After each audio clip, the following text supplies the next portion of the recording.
But like Hillary said, my name is Matt Kozlowski. I am the current campaign administrator for Jill Stein's exploratory race. And last time around for Jill Stein's campaign run, I was the director of finance and information. So I was in charge of all of the matching fund stuff, all of our FEC compliance, a bunch of our fundraising, and all kinds of stuff. And just one other quick piece about me. I currently serve as the chair of our local party, which is Progressive Dane. It's not actually a Green-affiliated party, but it's a progressive party here in Madison, Wisconsin.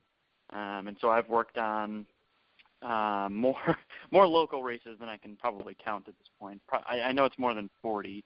And currently I am working on 2 mayoral races, 1 school board race, and 5 alder races. So all sorts of fun happening in Madison right now. But so what we're going to cover today here is early campaign development.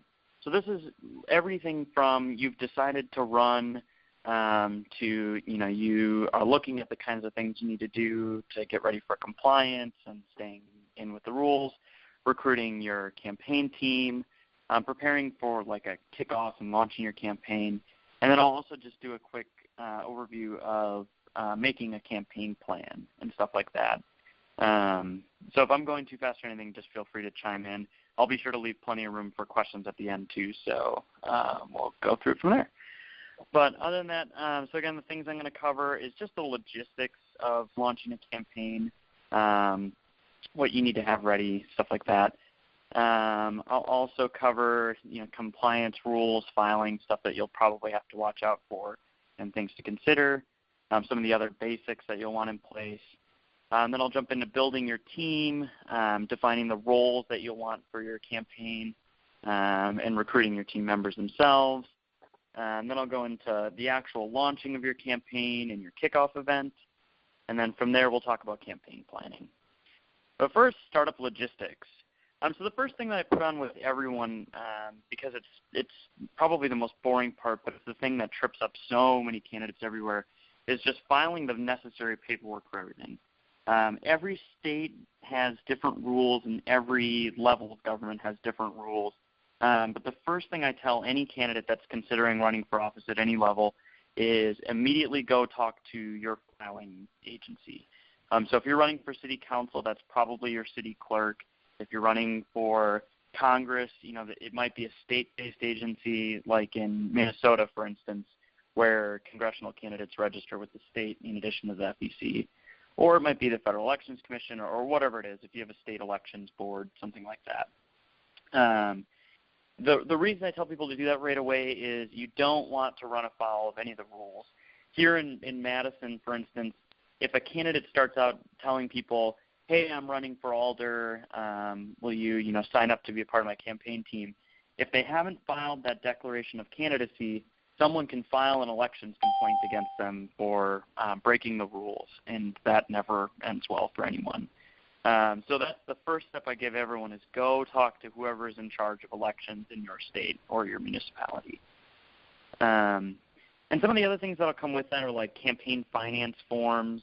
So these will be things that like how are you starting your campaign off, where's your money held, basic stuff like that. Some of it will be the declaration of candidacy, and usually this is a notarized form that says I, so-and-so, am running for office. And here's, my campaign information. Then the other thing is just like economic interest disclosure. Some states require before you do any campaigning, you have to disclose things. It's usually used for ethics ordinances and stuff. That's less common at the local level, but I put it on there anyways. Watch out for it. You might need it. Signatures, a lot of states have a signature threshold for getting on the ballot unless you have a ballot access line through a party.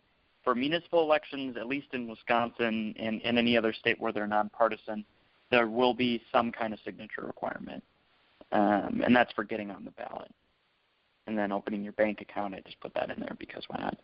The other thing is understanding the rules. So at the same time as you're talking to your clerk to file paperwork or your filing agency, just get a quick hit on what the donation limits are, your expenditure rules. Are there any clean campaign rules in your area? Are you not allowed to run PAC ads? Stuff like that. These are just the early questions to consider. That's not the fun stuff that we're going to talk about tonight. But if you do have questions about any of that, at the bottom of all the slides here, I've put my contact information. Feel free, no matter where you are. I've worked on campaigns in plenty of states. If you have questions about compliance or legal stuff, feel free to send them my way. And if I don't know an answer, I probably know someone you can talk to about it. But now getting into some of the more fun stuff. So the basics that any campaign should have when you're starting off. The first thing you should do is identify who your constituents are, who you're running to represent. Get a good sense of your district and all this stuff. And then start building what we call your universes. And this is a term that you'll hear a lot from the Democrats. It's a handy term, so I like to use it anyways. The idea is that you have your constituents at the largest level. That's anyone that lives in the district you're running to represent. But below that, you have the people that actually register to vote, or potential people that could register to vote, or people you're targeting of voter age. And that's what we label as the constituent universe. People that are voters or you are going to try to recruit to be voters. This is the basics of who you're going to contact throughout the course of your campaign. Below that is your mailing universe. Who can you contact? Who can you send mail to if that's a strategy that works in your area? And then the same thing with doors universe.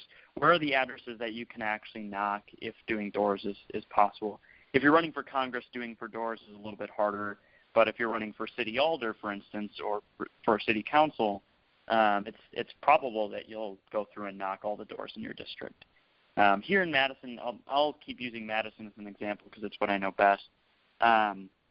Our candidates that run for city council knock every door in their district at least 3 times before election day. Sounds like a daunting task, but that's the kind of thing you'll want to have a universe for and know how many contacts you'll have to make and how many people you'll be talking to. So getting that information down on paper is really handy so you have a sense of what you're doing. And when I get to the campaign planning section at the end, I'll have a little more about that. But the next thing is some of the visibility items, the stuff that you're going to need so people know you're campaigning and so people know, about you and why you're running and have ways of getting in touch with you. So those are the things like your website. For websites, I always recommend that candidates use Nation Builder, which I'm such a nerd when it comes to Nation Builder that I have a bumper sticker on my laptop for that.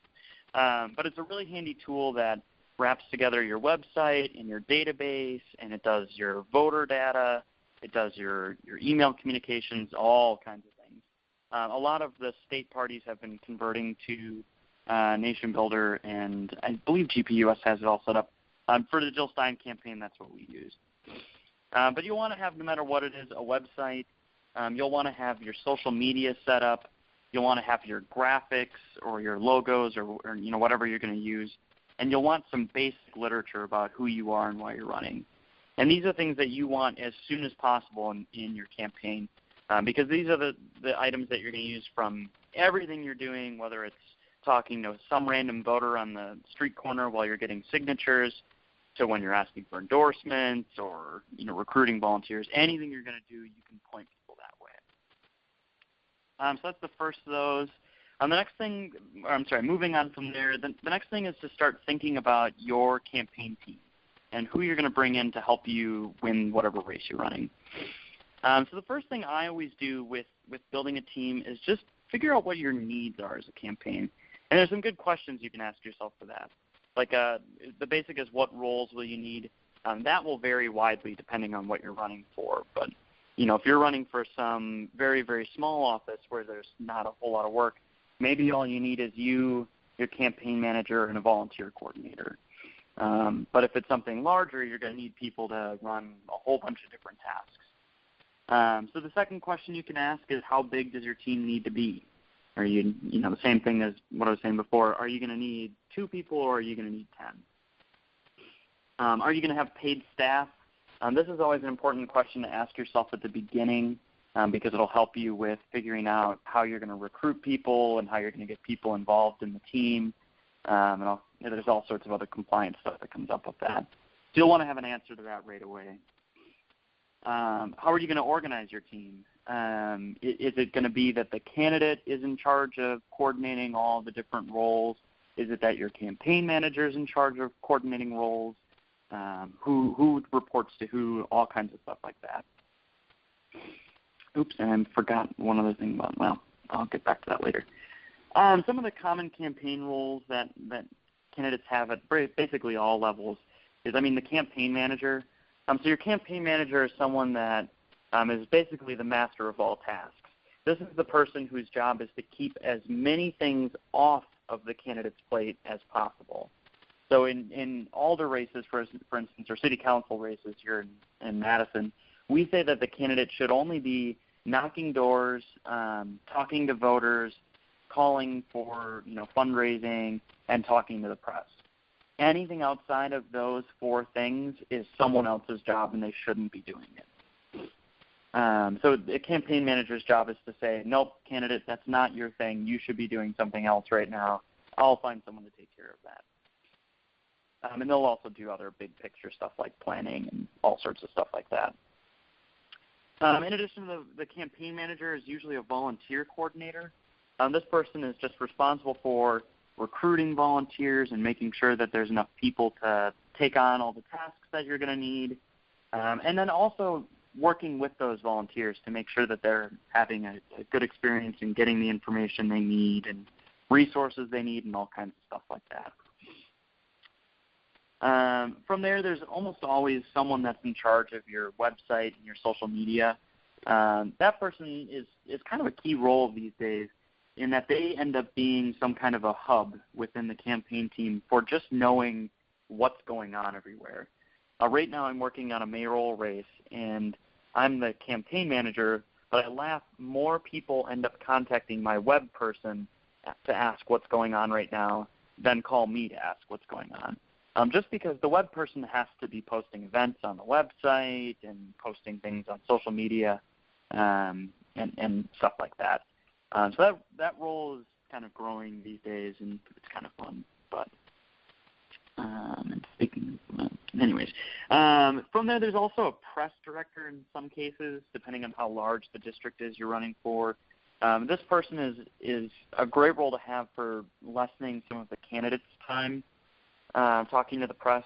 So this person can do media pitching for events and try to recruit people to cover what the candidate's doing.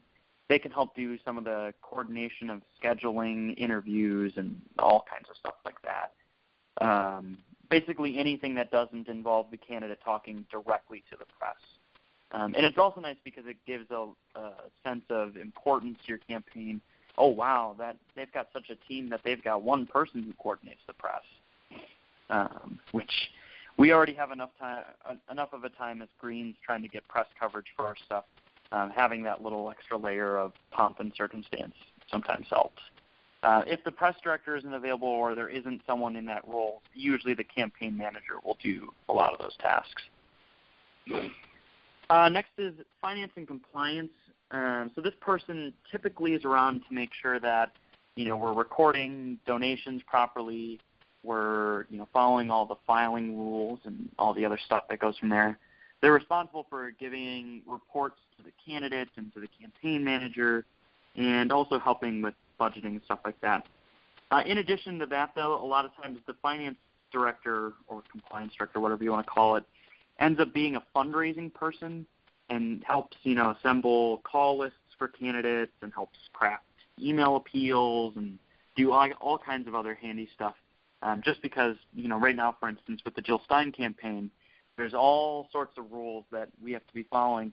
So at the end of the day, I almost end up taking over a large chunk of our email blast just to make sure that we don't have anything in there we're not supposed to have to.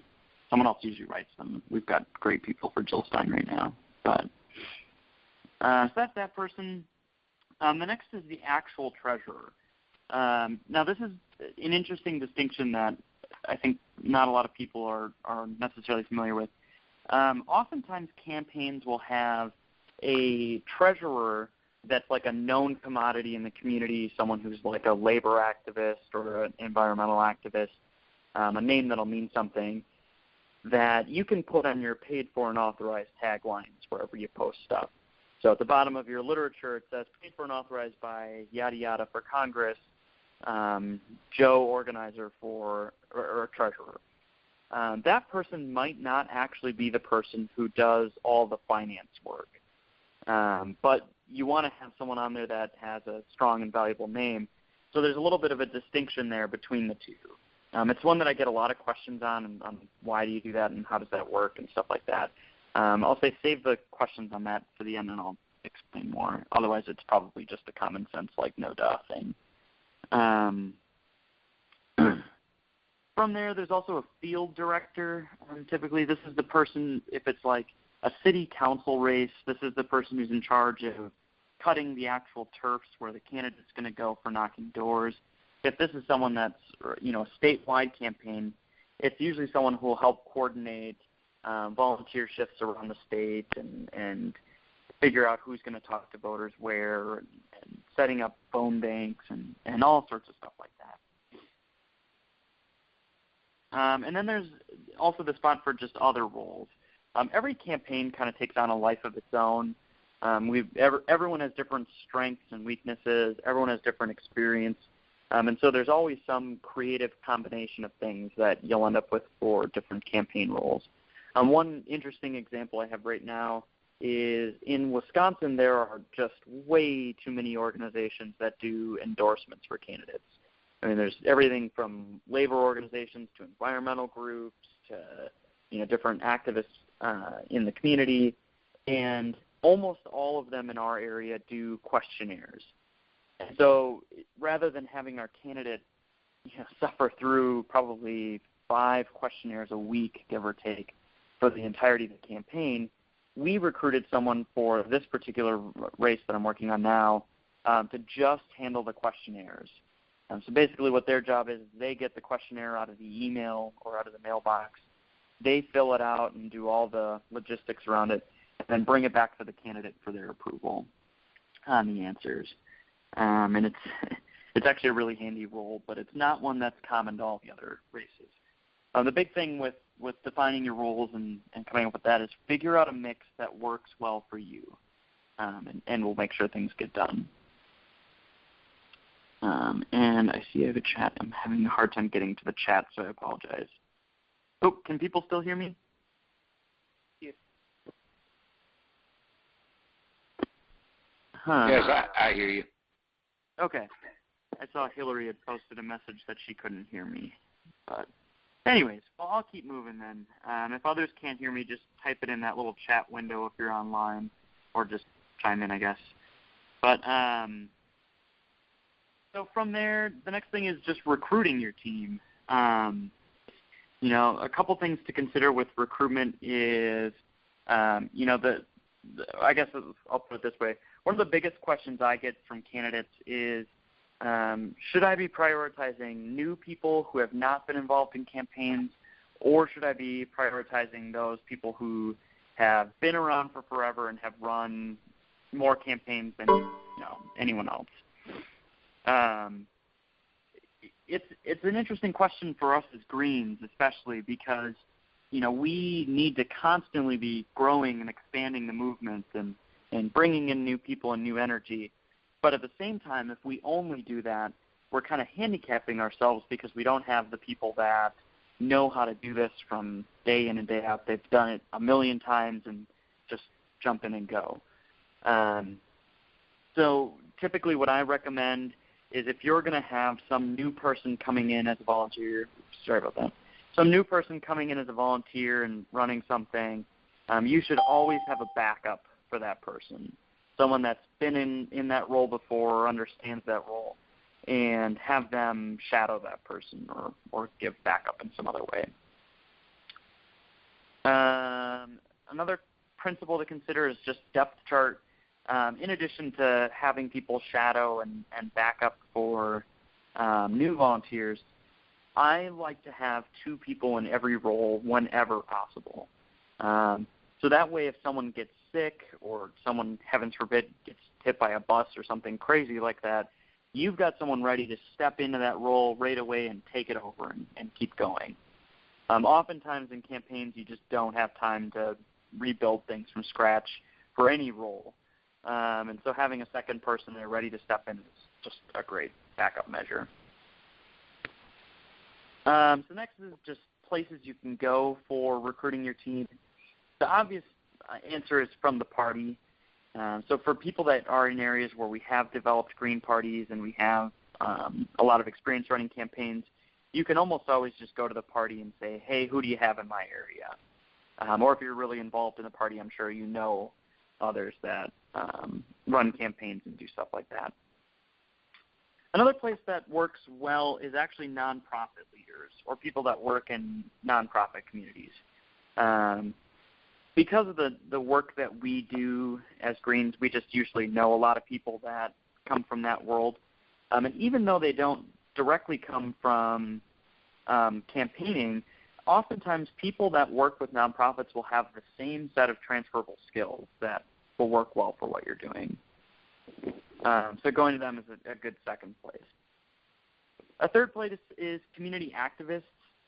This is actually sometimes a better spot to go than nonprofits, just because community activists are a little bit more in the trenches with what's happening in their community. A lot of us are activists and organizers outside of what we're doing here, but that would be another place to go, is look at the organizations that support the work and support the things that you're gunning for in your area and ask them to be a part of your team. And then the next thing is just personal contacts. Who do you know that doesn't necessarily have experience running campaigns, but is someone you trust and someone you know you can work with? I, funny enough, will run into more campaigns that have just a bunch of friends of the candidate running the show than anything else, than the experienced campaigners or the party operatives or stuff like that. Right now with my school board race, my finance person, my treasurer, is someone who has literally never done anything with finance or with running the treasury of a campaign. But it's working well because they're very responsive and they work well with the candidate, so I guess you can't complain. I think that's it. Yep. So that's all on campaign team. There's a lot of other questions about communication and stuff like that. The other things that I just realized I forgot to put in there is one big question to ask yourself is, how is the team going to communicate? Everyone has different preferences for, like, oh, I prefer to be texted, or, oh, I like to do things over email, or I have to meet in person. Answering that question for yourself early on will spare you a lot of trouble from people complaining later on about contacts and stuff like that. So consider how people will communicate as another function of starting up. Now, the next thing is launching your campaign. Most campaigns from the congressional level down through the city council level will launch with some kind of a kickoff event, some kind of a big either fundraiser or something else. Before you get to that, there's a couple things you'll want to do. The first thing is just plan the event itself, and I'm going to switch over here and show you just an example. This is a grid for planning an event that I have for Progressive Dane. This is planning our annual meeting, I think is what this is. Yeah. So the place that you'll want to start is at the very end of your event. So the day of the event is where I always start, and I just pick whatever our goals are for the event itself. So for this particular one, we said that we were going to have 15 workshops at this annual meeting. We were going to have 14 speakers that were going to show up. We knew we were going to put up how many posters in the area for it. We were going to get this many people to RSVP, and somewhere I had attendees goal, but apparently it's not in here. And you start from your goal and work your way backwards from there. Well, I know, for instance, I want to put up 125 posters. So in order to get that done by the day of the event, I need to put them up, how many days beforehand. And if I'm going to put them up how many days beforehand, I'm going to need to print them. And if I'm going to print them, I'm going to need to design them. And keep working your way backwards as far as it takes to get whatever goals and stuff is there. I apologize if everyone's done backwards planning before and this is just annoying, but I like to just point it out as a tactic because it works amazingly well for planning anything. And I can send, by the way, too, if anyone wants any of the materials I have here today when I'm presenting, I can send them all to you. Just let me know. Send me an email at the bottom there. But I would create a plan like this for your kickoff event. Think about what your goals are. Think about what kinds of other things you're going to want to have at the event and everything else. But, yeah, anyways. So that's just my little treatise on backwards planning. The next thing that comes with that is obviously setting your goals, figure out what you're going for and everything else. Before I get to the event itself, I'm glad I looked back at this presentation. There's a couple things that you're definitely going to need to have done before you actually launch your campaign. And those are those campaign basics that we talked about before. That's the things like your website. You have to have a website before you have a kickoff event. Otherwise, if reporters or if supporters in your area try to find out more information about you, they're going to go, oh, yeah, so I heard that guy's running for Congress. Oh, I want to find out more about him. They Google you, and they find nothing, and that's like the last they hear of you for a little while. You lose out on contacts. The same thing goes for social media. Absolutely do that before you launch your campaign and have your kickoff meeting or your kickoff event. And the same thing goes for all the compliance rules and filings and stuff like that. Get all that stuff done first. And then the only other thing that goes with that is have the basics of your team assembled before you launch your campaign.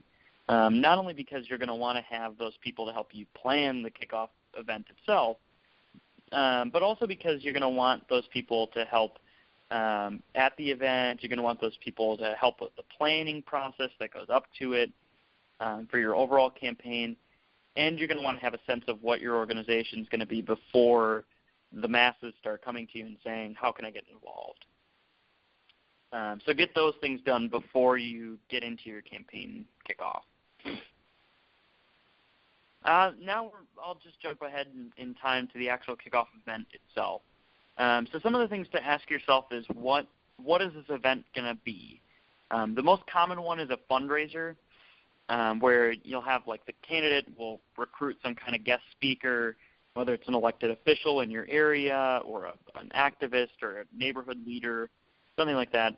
Recruit that person to be a guest speaker and then put out invitations saying, join Matt Kozlowski while he runs for President of the United States with guest speaker Noam Chomsky. And then make it a fundraising event and, expected donation, suggested donation, $50 at the door. The reason a fundraiser is the most common is because it's the easiest way to raise money for the rest of the campaign. So go for it from there. Why not? Why not just capitalize on it at the beginning? But some alternatives that I've seen work well in the past are a press event. Some candidates will just have a big press conference on the steps of the Capitol building or something like that and recruit as many media outlets to cover the event as possible. And then there'll usually be some kind of a spin-off event from that. So in order to make it successful, usually you'll have like some kind of a meet and greet across the street or something like that. But a press event works well. Another thing is just the basic supporter meet and greet. This one actually works well in races where big money is going to be a problem for you. So if you're running up against some very, very corporatist Democrat or some very, very big money-backed conservative, having the supporter meet and greet as like a story for why you're running. I'm not running to raise a whole bunch of money for this campaign. I'm running to talk to all of you and learn about what issues you care about and find out how we can make our community better.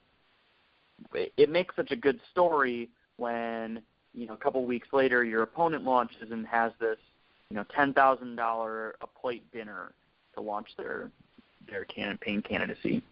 So that's just another alternative model to go off of. And there's any number of others. I mean, none of us have come up with every idea there is for events with campaigns.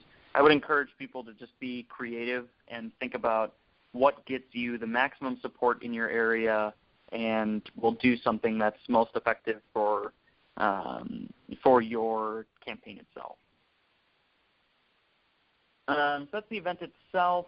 After the event, I cannot stress this enough, you have to get stuff set up for the day after your event, at least 2 days before the event itself. So the things that you'll need to do is like your follow-ups. At the event itself, people are going to come up to you and say, hey, I want to donate to your campaign. How can I do that? If you don't have like a donation form set up or some kind of an envelope that you can send with them, it's like impossible to play catch-up later on.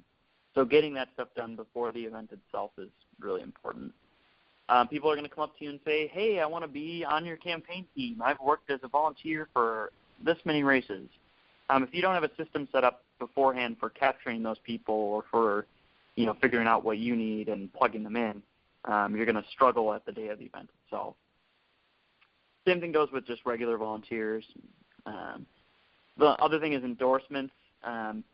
What happens, at least here in Madison, is other elected officials in the area will attend kickoff events for different candidates, listen to the speeches that they give, and then make a decision right there about whether or not they're going to endorse that candidate. So, the big thing is having some states, for instance, you have to get a signed statement if you're going to list an endorsement. Minnesota apparently is one of those states, which I didn't know until the Andy Dawkins race. But just find out if there's anything like that. But other than that, capture the contact information. Oh, you want to endorse me? Here, great. Give me your business card, or here's my business card, or something like that, so that you can follow up with them about using it. And my screen froze. There we go. And just any other things. At these events, especially for Jill last time, it's just chaos. People will come up to you with really random questions about what's your stance on Israel-Palestine, and you can't just respond to them even if you're running for city council. Well, it doesn't really matter, or I don't know. Or if you're going to answer I don't know, you better have a good follow-up for how you're going to answer that question. So just be prepared for whatever random other thing could happen and follow up with those people as quickly as possible. And that's all I have in the event itself. There's probably any number of other things. I'm actually not the most skilled event planner, so there might be things that I've missed, but feel free to bring things up in the Q&A period. But the last thing I want to talk about here today is campaign planning itself. And building a campaign plan. Things to include. So I'm going to show you just some sample materials now. So this is a campaign plan from I'm going to make that bigger so people can actually see it. From one of my county board races here in town, Leland Pan, people might actually recognize that name. He spoke at the national convention, I think it was 2012. It was either 2011 or 2012. Leland is on the county board here in Dane County and is one of the youngest elected officials in the Green Party. Actually, I think he is the youngest elected official in the Green Party. And I worked on his campaign here in town. But so when we were running him, we had a whole plan assembled from the very get-go of how we were going to do the whole thing start to finish. So you can see some of the things that are included here is just an overview of his overall district, a little bit about how we were going to message his campaign, some notes about the political landscape here in Dane County, who are the other organizations, stuff like that, all the way down. I'll go through them real quick. So you can see like district overview. One of the best things you can do in starting off and deciding about your voter universe is just look at the number of eligible voters you have, what's their demographic breakdown, are their political affiliations more liberal or more conservative, what's the income levels, all that kind of useful demographic information. The other thing is to look at past elections in that district, get that information in this plan, talk about some of the challenges, all kinds of stuff like that. You can break down precincts. Sorry, I'm kind of rambling here trying to think of what was useful. Here we go. The candidate box is one of the things that I always tell people to go for right away.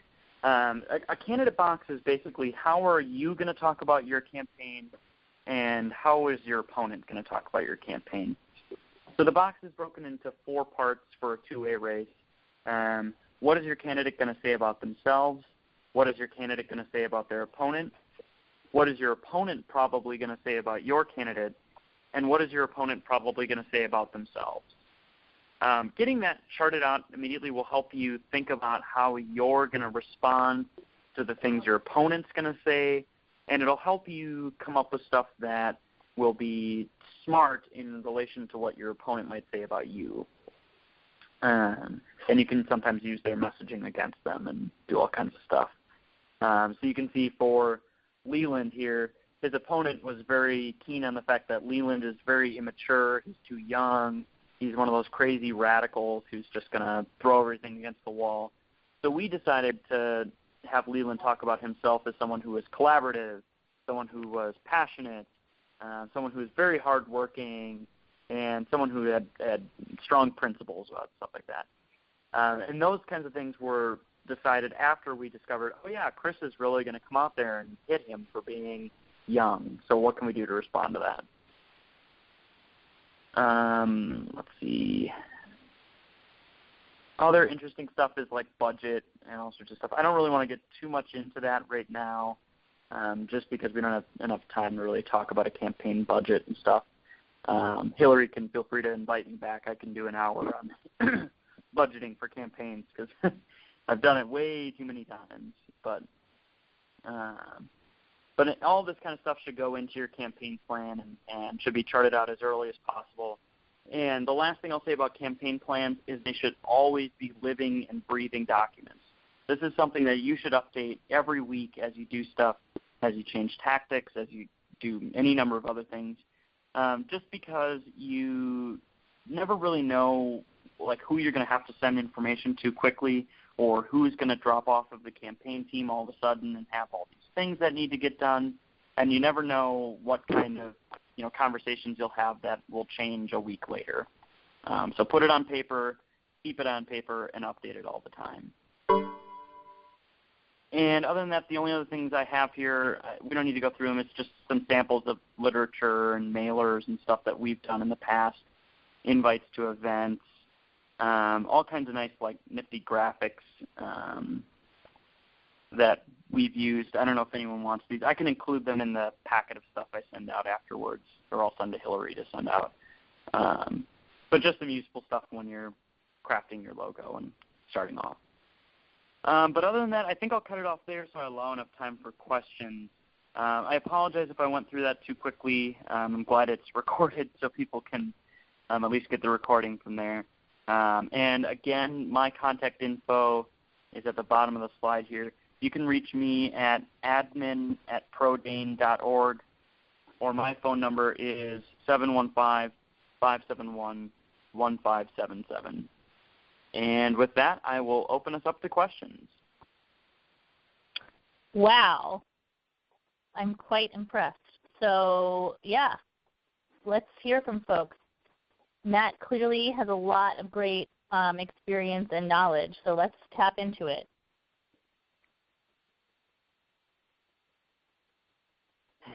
Remember to take yourself off mute in order to ask a question. Excellent.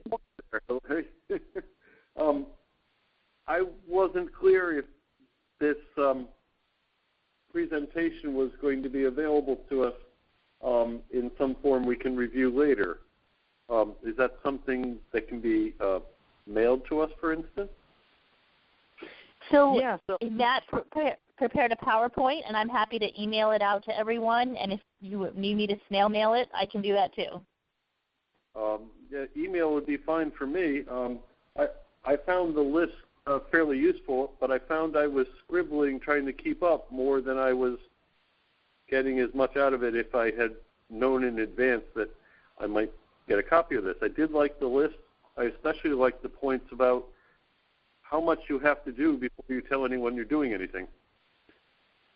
I've run enough campaigns to know that once you start running, it's hard to go back and start running again. Yeah, that's a pretty common problem. Before you get ready. Yeah, that's a pretty common problem, and that's why I like to stress that any time I talk to people about running is I know candidates especially get really excited about the fact that they're about to launch this big campaign and get into office and make big progressive change and green change. But if you don't stop and get stuff together and just plan it out beforehand, I swear you will never be able to catch back up. And that's what we're trying to do with the Jill Stein campaign this time. So. Yeah, well, I think you made the point well. I just wanted to collect the notes in more text and less scribble. Sorry about that. I'm always too quick. Yep.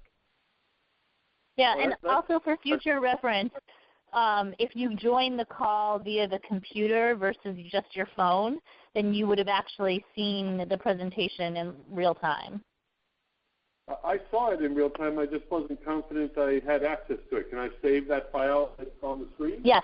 Yeah, he'll email it to me, and I'll send it out to the group. Okay. All right. Other questions? Thank you. Yep, thank you.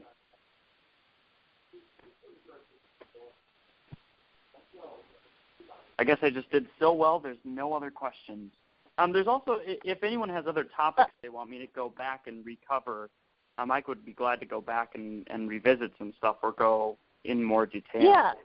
So, Matt, here's a question that I think a lot of folks, who might be on this call might be thinking, and I can imagine some local candidates here in Philly who are just like, wow, all of what he says makes a lot of sense, and it is a lot of work. I don't think I have the time to do this. Or I don't really know 7 people who can all form my committee, who can play all these various roles. And sort of feeling like, yes, I know intellectually I need to do all that, but I don't know that I actually can. And so what's your advice in terms of just, getting started, trying to motivate people to take on some of these roles? Because I think a lot of green campaigns flounder with, great aspirations, but they can't sort of, execute. Just even your backwards planning is very, very detailed, and for many candidates and other Greens that I know would be, they would just get so lost in the weeds on that they wouldn't actually plan the event. Yeah. So the biggest piece of advice I have for people is don't panic. It seems like there's a lot of stuff to get done at any point in a campaign, and it's true. Every campaign is a scramble. But the big thing is first stop, take a deep breath. You will have time to catch up on stuff later, so recollect yourself before you do anything else. And then recognize that you most likely do have support wherever you are. It's easy to say at the onset, oh my God, there's no way I can recruit 7 people. There's no way I can get all that done. I promise you will be surprised at the number of people that will want to support you when you're running for office. So, for instance, with Anna Moffett, who's my school board candidate here in Madison, she wasn't really politically connected when she came into it. She was panicking, thinking there's no way I'll be able to get all this stuff done. Who could I possibly get as a campaign manager? And then immediately after that, she just went and talked to a couple friends. She talked to a couple other supporters in her area and realized, oh, shoot, that's not true. I have this family member who's run for office before. I've got this friend who knows someone. I've got, these people that work with the party and all kinds of stuff like that. So the biggest mistake that I see with candidates is recognizing the networks that they do have. Everyone has big groups of friends who are experienced. And if nothing else, go to the party in your area or go to a supportive organization in your area that works on similar issues and just ask, hey, I'm thinking about running for this office. What do you think? So that's the first thing. And then the technical bits with, like, detailed planning and with covering, like, graphic design, for instance, or compliance and finance, it's often tricky because it's hard to invent the wheel from that all over again when it's such specialized roles. The other thing that I recommend candidates do when they're first starting off is go and talk to some other people that are already in elected office in your area and ask them just what it was like running for office. Even though here in Madison, I'll give you the background for this. So Madison is still a 2-party system. Funny enough, it's just the progressives and the Democrats.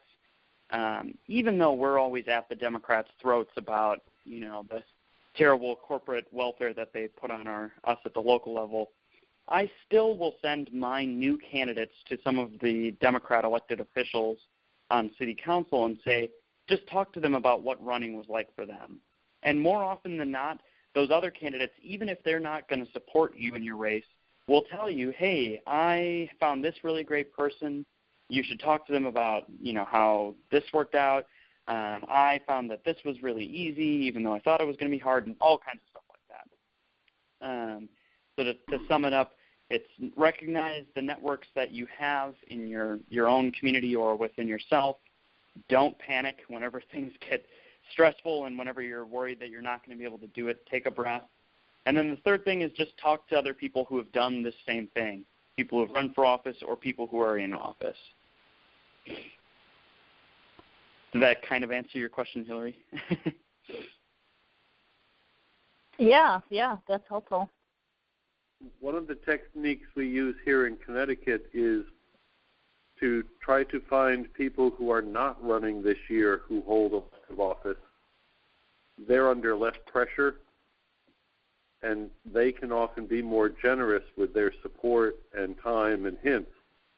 People who are considering running at the same time you are have the same troubles you do and are competing for the same supporters and resources and donations.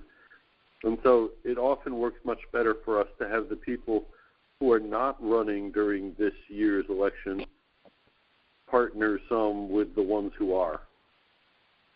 It just doesn't make much sense for all the candidates and everyone else who's excited about this year to go out and bash heads when there are commerce who aren't up for election this year.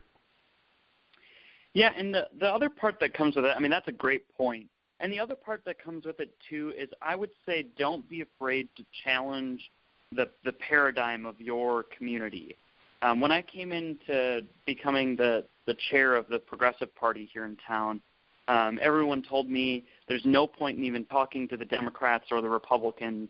They're just going to be a waste of your time and don't bother.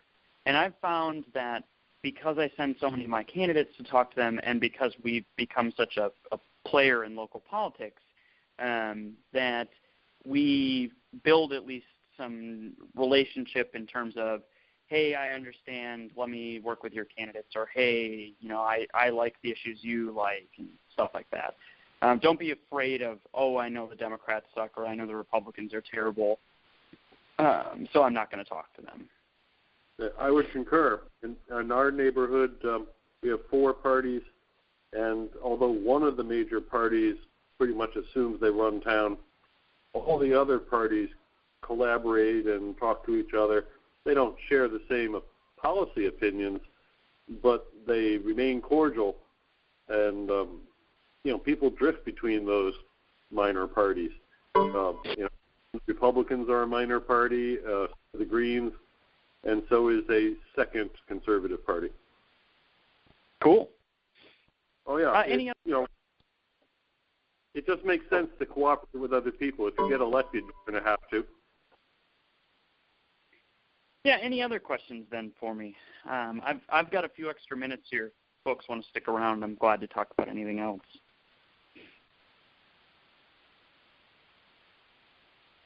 Well, all right then. So I'll send all of my materials to Hillary so that she can distribute them.